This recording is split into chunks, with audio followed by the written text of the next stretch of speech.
Next time you're designing a survey, this is the first thing I want you to do.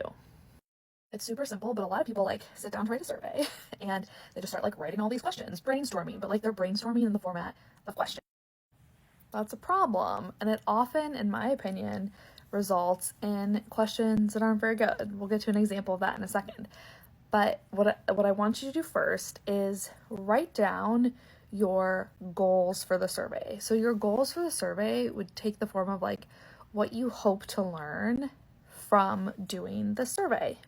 So for example, I do an onboarding survey when I work with people, and my goals for that survey are one, to get some basic background information on people. For instance, I ask people how do you pronounce your name? I ask them the best way to contact them. I ask them if they feel comfortable sharing a physical address where I can mail something, because my love language is giving gifts, and I love to send gifts to clients. So I have one goal is to learn and collect people's background information. Then another goal that I have for my onboarding survey is to understand what people who are working with me have as a goal for working with me. So I have questions to get at their goals for our work together. So we have background, we have goals. Then the final goal of my onboarding survey is to gauge people's confidence and knowledge in different parts of research design and survey design. So I ask questions around how confident people feel doing certain things. I ask questions about how they're currently collecting data and how good they think that data is. So 3 goals. I want to collect background information, I want to understand people's goals for working with me, and I want to assess, get a self-reflection of their knowledge and confidence in research and survey design. So then when I'm writing questions, all the questions have to fall into one of those categories or align to those goals. And if I have a question and it doesn't map to one of those goals, it's off the survey. In a more complicated survey, for a research study, for instance, or for an evaluation, or you're doing market research and you have many more questions, or it just feels a little less basic than onboarding, then it can be helpful when you're thinking of your goals to think about, what do I hope to be able to say with the results from the survey?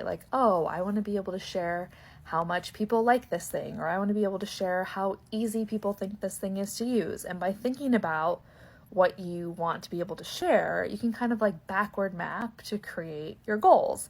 And again, the point of this is to use the goals as almost a mapping checklist for your survey. I've been working with a client on this recently, and it's been super helpful because they have a really long survey. Some of the data, they've been doing the survey for years, but some of the data is never used. And so I was just let's just reset. I don't even want to look at your old survey anymore. Put it away. Right now, all I want to talk about is when you send this survey out every year, what is it that you want to learn? What are your goals? And that has been such a useful tool to create the new survey or to revise their old survey in that instance. So here's an example of why I think this is important. So a while ago, Instagram gave me this survey question, which was, how quickly or slowly do you get a response from your friends and family using Instagram? So before we talk about the goals issue, let's talk about glaring issues with this question. For starters, it's something called double-barreled. You see the little word and? If you see and, it means your question's double-barreled, which basically means you're asking about 2 things at the same time. So they're asking about a response from friends and family. I don't know about you, but my family, certain members of my family who happen to be older, are in a different category of usage and understanding of messages on different social media platforms than, for instance, my friends who are business owners and are on Instagram all the time. So to ask me to answer about my friends and family in the same question, I don't know, do I click very slowly because my mom is really slow on Instagram and might never reply to me because she might not even see the message, or to click very quickly because my friends are on Instagram all the time for their jobs and they message me right back? That's the problem with double-barreled questions. You can also see that in this question, they have the dreaded, in my opinion, neutral category, neither quickly or slowly. What speed might that be? Well, they respond to me, it's not quick, it's not slow.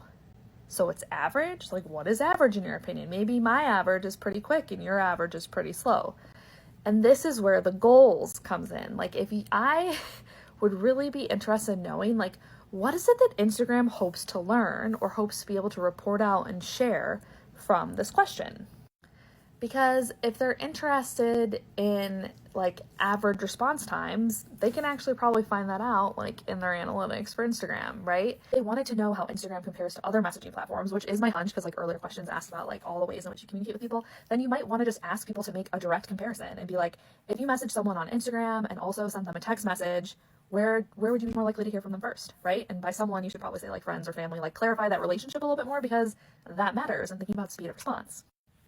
The point is, this is a bad question. It's not getting them good data because of the way it's written, because of the answer choices, but the easiest way for them to make it not a bad question would be to think about the goal they have for this information. Instagram's asking you to take a survey. They obviously have a goal for how they want to use this information. So thinking through, like, what do they want to learn? How would they share this information? Would allow them to craft a question about response time, how quick someone messaged you back, that actually serves their purposes. Because I don't care what their purpose is, this question cannot possibly be serving it.